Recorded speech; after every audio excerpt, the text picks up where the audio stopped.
and I am putting up the data from my biometric scale. So you see we're now down to 11.9. Might not be accurate. I might be 12.4. I don't know, but it's the same scale with the same person in the same conditions at just about the same time every day. So just follow the trend. Don't necessarily stake your whole life on the number. But as it's going down, you can see from my videos, we were what, 12.1, I think a week ago, when I did a video. Now it's down 11.9. It's been 12.0 for the past 2 days. So it's consistently going in the right direction. That's all that I'm worried about. I wanted to update you guys with that. 11.9% body fat, 145 pounds, 22 BMI last night for dinner. About an hour and a half before I went to sleep, I had 12-ounce chopped steak with grilled onions, a baked potato with butter, green beans, and a large salad with tomato, cucumbers, iceberg lettuce, and balsamic vinaigrette, shredded carrots. Great meal. Am I fat? Am I a slob? Am I holding water? Am I overweight? Did I go in the wrong? Nope. Because it doesn't work like that. It just doesn't work like that. All right. So I just want to prove to you guys that, okay, you can eat the food you like and continue to put the scale in the right direction. Put your body fat, your BMI, all that in the right direction. My BMI is down to 22. My body fat's down to 11.9.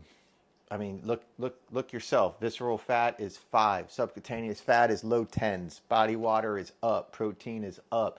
You can see it for yourself. So that's the same scale, same subject, same conditions, and I weigh myself every morning. So there you go.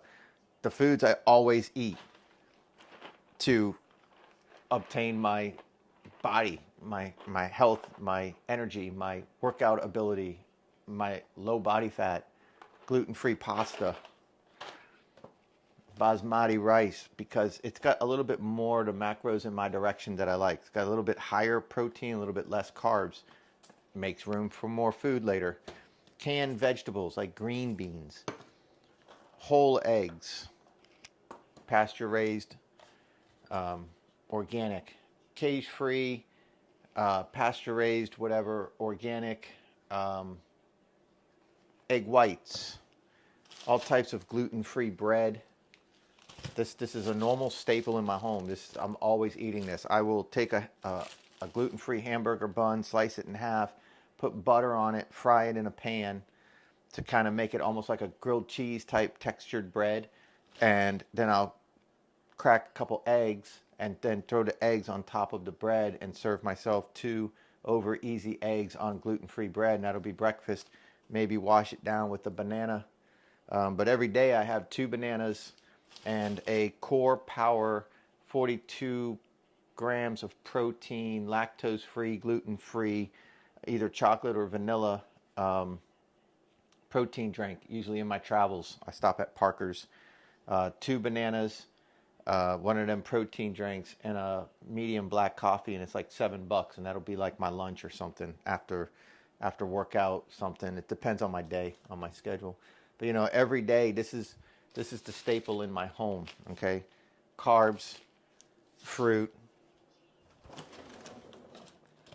melon, halos. Every day I'm eating fruits, vegetables, rice, different types of grains, as long as it's gluten-free. So again, I'll put the numbers up here. You can check it out for yourself. Before you get yourself all wrapped around the axle with like crazy restrictive fad diets and start buying these clowns' books and hanging on to their every word while they're shoving 16 ounces of overpriced ribeye in their gullet, and nobody can afford that anyway, so it's absolutely ridiculous to watch these do this. You don't need to do that to have a great little body, get yourself in shape, get your energy up. Just be smart about what you eat. Don't overeat. Get rid of, like one of the big things about carnivore and keto and paleo and all that is there's no honey buns in that diet.